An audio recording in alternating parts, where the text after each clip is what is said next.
नमस्कार विद्यार्थी मित्रांनो, जे विद्यार्थी 12वी सायन्सनंतर bachelor of pharmacy B pharm किंवा फार्म डी अर्थात डॉक्टर ऑफ फार्मसी यासाठी ॲडमिशन घेणार असतील, त्यांनी रजिस्ट्रेशन केलं असेल तर त्यांच्यासाठी महत्त्वाचा अपडेट. बी फार्म किंवा फार्म डीच्या ॲडमिशन प्रोसेससाठी रजिस्ट्रेशनसाठी मुदतवाढ देण्यात आलेली आहे.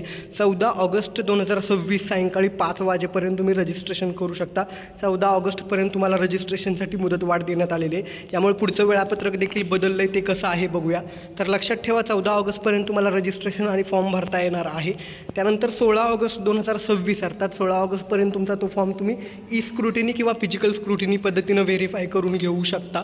त्यानंतर या ठिकाणी बघू शकता की प्रोव्हिजनल मेरिट लिस्ट अर्थात तात्पुरती गुणवत्ता यादी आहे, ती कधी येईल तर ती साधारणपणे 17 ते 18 तारखेच्या दरम्यान लागू शकते.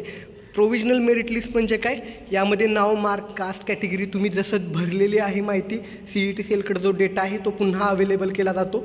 अर्थात त्यानंतर तुम्हाला तुमच्या नाव, मार्क्स, कास्ट कॅटेगरी यामध्ये काही चुका आढळल्या तर तुम्ही ते ग्रीव्हियन्स टाकून दुरुस्त करून घेऊ शकता 19 ऑगस्ट ते 21 ऑगस्टच्या दरम्यान. म्हणजे तुम्ही आता ओपनमध्ये फॉर्म भरला असेल, तुमच्याकडे काही डॉक्युमेंट नव्हते म्हणून, तर तो तुम्ही फॉर्म पुन्हा तुमच्या कॅटेगरीमध्ये जर डॉक्युमेंट अवेलेबल झाले असतील तर कन्वर्ट करू शकता. त्यानंतर फायनल मेरिट लिस्ट आहे, ती कधी येणार आहे?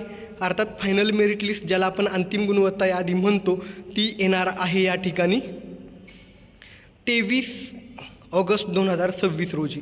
म्हणजेच काय, जर ज्या विद्यार्थ्यांच्याकडे आता त्यांच्या कॅटेगरीचे डॉक्युमेंट आले असतील आणि त्यांनी त्यांचा रिस्पेक्टिव्ह कॅटेगरीमध्ये कन्वर्ट केला असेल तर थोडंफार मेरिट हे चेंज होत असतं. यानंतर आता काय होणार आहे? कॅप राऊंड अर्थात प्रवेश फेरी. कॅप राऊंडची डेट आलेली आहे, म्हणजे तुम्हाला हव्या असलेल्या कॉलेजची यादी जी आपण देतो ती डेट देखील आलेली आहे.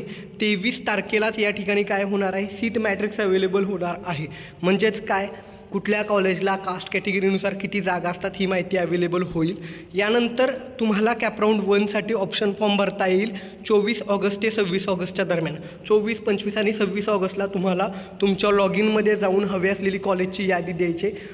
उतरत्या क्रमानं, म्हणजे सगळ्यात जास्त कॉलेज हवं ते पहिल्या क्रमांकावर, ते नको असेल तर दुसरं कुठलं, ते नको तर तिसरं कोणतं, असं पसंतीच्या उतरत्या क्रमानं कॉलेजची यादी द्यायची.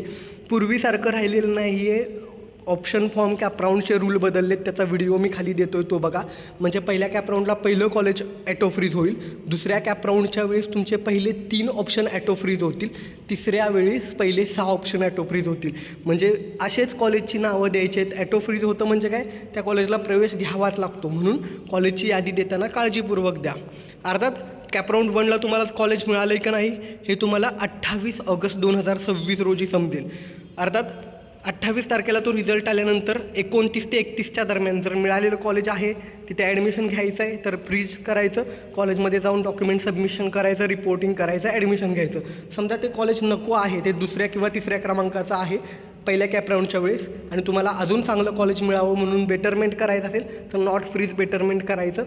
कधी ना कधी पूर्ण प्रोसेसमध्ये एकदाच 1000 रुपये भरावे लागतात, ते भरू शकता आणि त्यानंतर मग तुम्ही दुसऱ्या कॅप राऊंडला पार्टिसिपेट करू शकता. पण तुमचा ॲटो फ्रीज झाला असेल किंवा एखाद्या कॉलेजमध्ये फ्रीज करून ॲडमिशन घेतलं असेल तर तुम्ही पुढच्या कॅप राऊंडला जाऊ शकत नाही. अर्थात एवढी सगळी माहिती एकत्र आत्ता सांगितलं तर तुमचं कन्फ्युजन होईल.